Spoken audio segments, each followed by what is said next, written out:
Didik TV KPM. Okey Tazah, untuk segmen ini apakah yang akan kita fokuskan? Okey, Luqman, tadi kita dah belajar tentang tarif, hukum syar'i dan pembahagian dia lah secara umumnya saja. Jadi kita nak tengok secara lebih mendalam tentang aqsam hukum taklifi. Satu-satu dulu ya. Hukum taklifi awalan summa al-hukmul wad'i. Boleh Tazah. Baik, aqsam hukum taklifi. Hukum taklifi, tadi kita dah tahu dah hukum taklifi ada berapa? 5.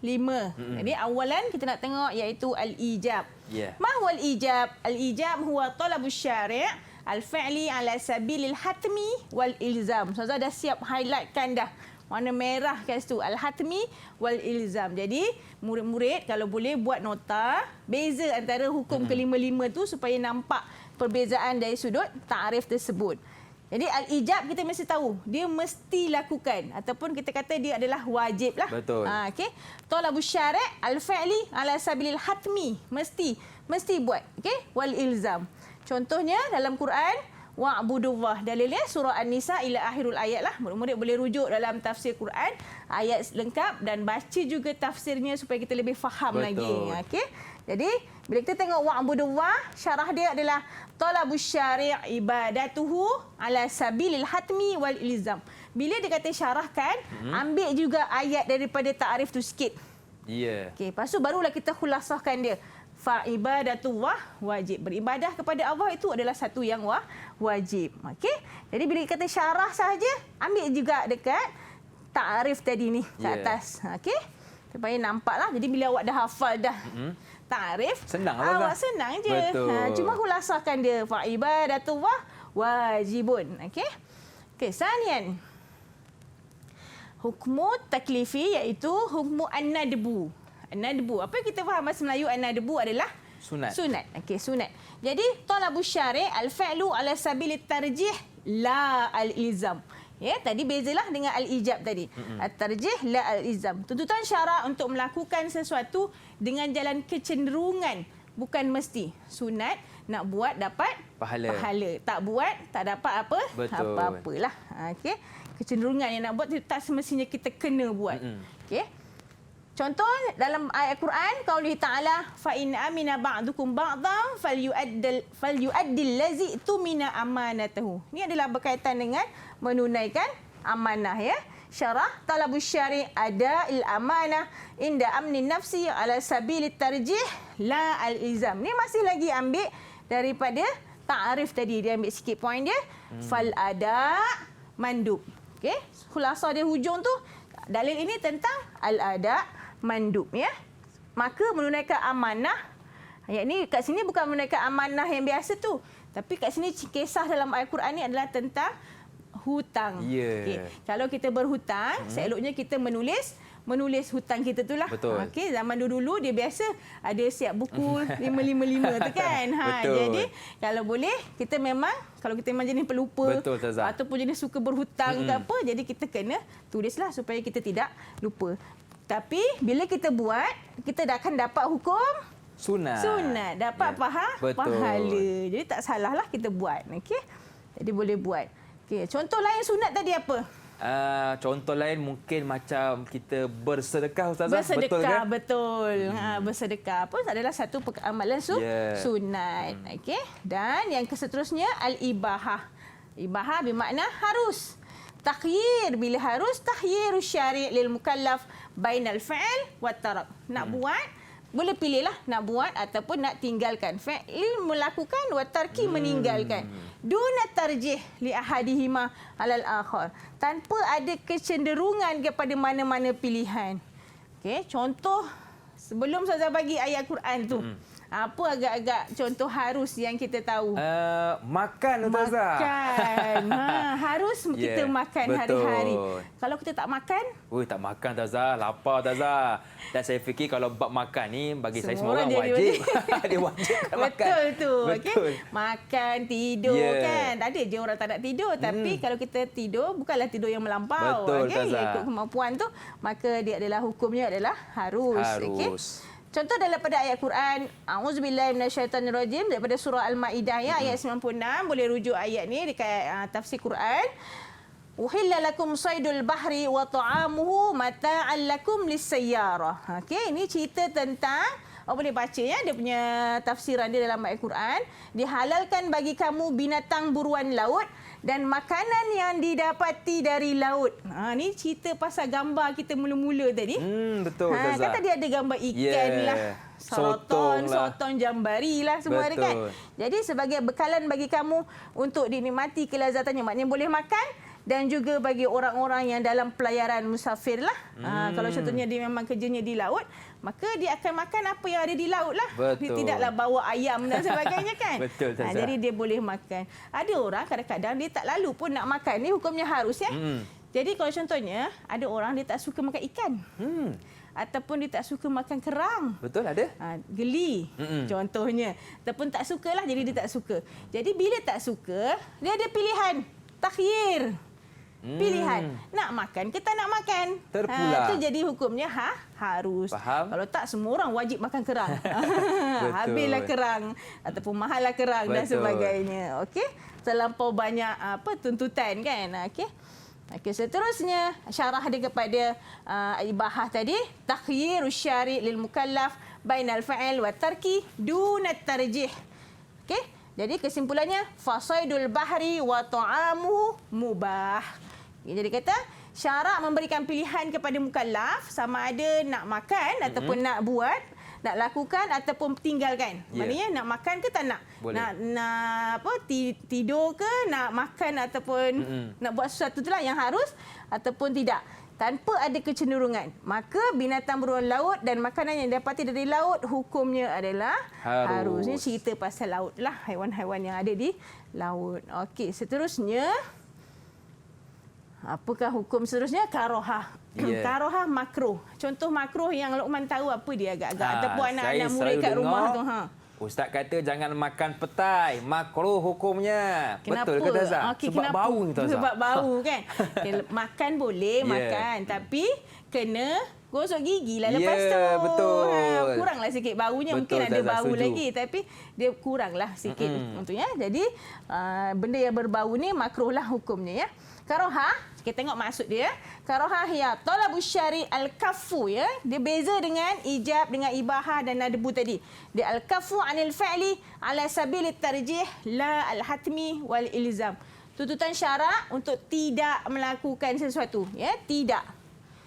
Kafi dah kata kuncinya al-kaffu anil fa'li dengan jalan kecenderungan bukan mesti.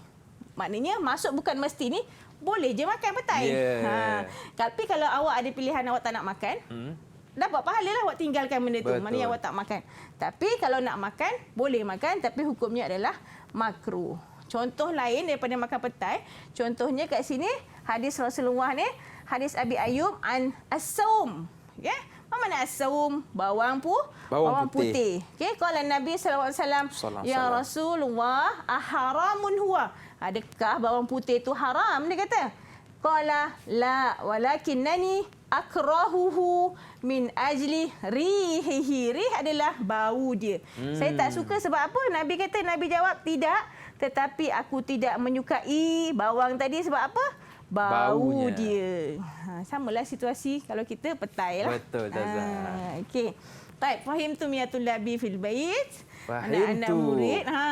Fahim. Alhamdulillah. Kita baru tengok contoh lah. Contoh kepada hukum. Okay, syarah sikit tentang karohah tadi. Siqatul hadis dalatan alal karohah. Hadis tadi menunjukkan apa? Karohah lah, makruh. Fa'aklu, ni kesimpulannya. Fa'aklu saum, hukumnya adalah makruh. Okay, hukum makan bawang putih adalah makruh. Okey. Okey, ada lagi tak? Yang terakhir kot ni, tahrim. Okey, tahrim haram.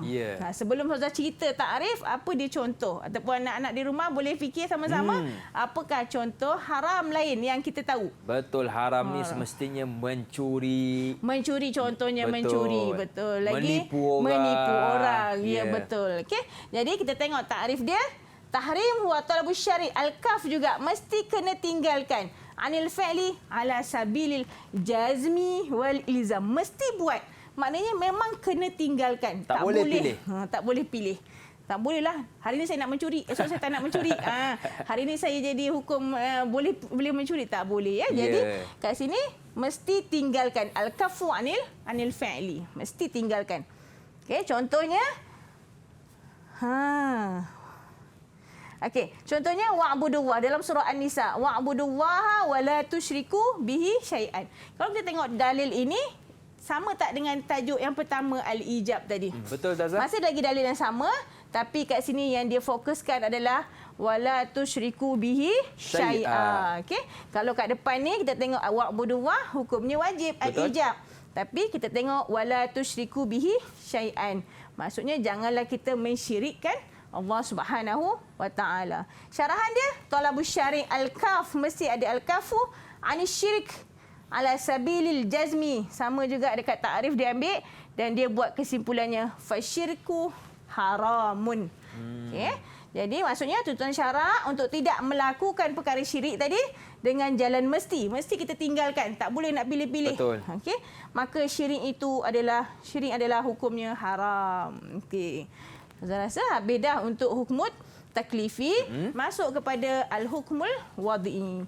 Hukmul wad'i tadi kita tahu ada 3, iaitu sebab, syarat, as-sabab, asy-syartu wal mani'. Okey, kita tengok satu persatu. Apa? Okey, ni dia as-sababu, asy-syartu, summa al-mani'. Okey, semua orang dah hafal lah sebab dekat takrif tadi pun dah ada. Betul, Zaza. So, kita jumpa lagi. Jadi sepatutnya lebih ingat. Betul. Senang nak ingat.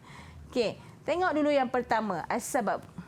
Wa majalahu syari' alamatan ala musabbabihi wa rabtu wujudil musabbab bi wujudihi wa adamihi. Bila ada hukum tadi dan mesti ada sebab kenapa kita kena lakukan. Ya, betul. Contoh kat sini kita tahu dah secara umumnya mendirikan solat adalah hukumnya wajib. Tapi macam mana? Sebab apa kita kena dirikan solat Zuhur contohnya?